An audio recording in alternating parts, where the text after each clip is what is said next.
So faith wasn't supposed to feel like one more thing you're failing at, but for a lot of people it does. And if you're tired, feeling numb, disappointed, quietly done pretending, you may not be broken. You may just be spiritually burned out. Spiritual burnout isn't just one thing. It usually shows up in one of three ways. The first is performance burnout. That's when you've spent years trying to be good enough for God, for church, whatever. And no matter how much you give, there's always this feeling that it's still not quite enough. And that kind of faith is exhausting because it's not actually faith. It's a job. And at some point, your whole self goes on strike. The second is disappointment burnout. Maybe you prayed hard for something that really mattered, something real, and it didn't happen. And nobody gave you a good answer why it didn't happen. And slowly, over time, quietly, the gap between what you were promised and what you actually experienced, well, it started to wear you down. That's not a crisis of faith, my friends. That's an honest response to real pain. And the third, maybe the most common, is church burnout. You didn't leave God. You left the hurt, the judgment, the pressure to perform, the culture of pretending everything was fine when it wasn't. But somehow, God and the institution got tangled up all together, and now it's hard to reach for one without bumping into the other. So which one of those sounds most like you? Because here's what all three have in common. Spiritual burnout is not a sign that you don't love Jesus.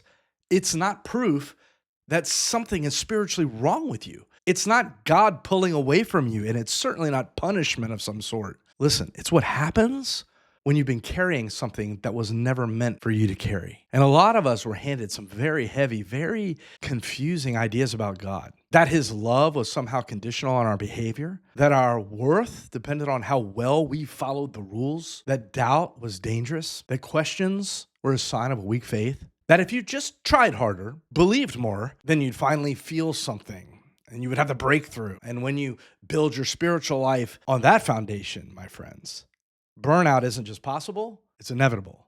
But when you actually look at Jesus, not the system built around him, just Jesus himself, you don't see someone who piled up more weight onto tired people. You see someone who helped carry them, who walked with them, who looked at people who were down, who were burned out, who were carrying too much. And he said, "Come to me, all you who are weary and carrying heavy burdens, and I will give you rest." Not try harder, not figure it out, not be more committed. Just come with me. That's not a demand. That's literally an invitation.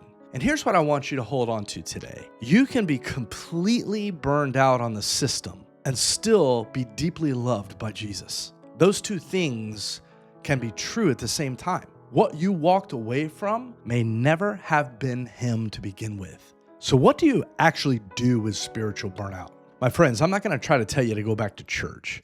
I'm not going to hand you a 40-day spiritual fasting challenge or the 5 ways to make your spiritual life better. I'm not going to ask you to just try harder at the very thing that wore you out. I want to give you just one honest next step, just one. Try saying this out loud or write it down if it feels easier, whatever's best for you. God, I'm tired. I don't know where to start. I don't know how to find rest, but I'm here. That's the whole prayer. That's the beginning. You don't have to feel a certain way or say it in a certain way. You don't have to believe it perfectly even. You don't have to follow it up with anything impressive. The simplicity of it is important because rest doesn't begin when you get your faith all figured out. Rest begins when you stop pretending you have to. And if you want to go a little deeper, I put together a 5-day spiritual reset in the description below. It's one small, honest step each day. No pressure, no pretending, no performance required. Just a simple step to start simplifying. If you're burned out on faith right now, you are so welcome here. This channel is for people who still feel a pull toward God, but don't quite know where to start because they're exhausted. People who are done pretending. People who need one honest next step instead of 1,000 confusing or cliche answers or expectations. But if this sounds like the kind of community you need, subscribe, be a part of the conversation. Remember this, God loves you, and so do I, and I'll see you in the next video.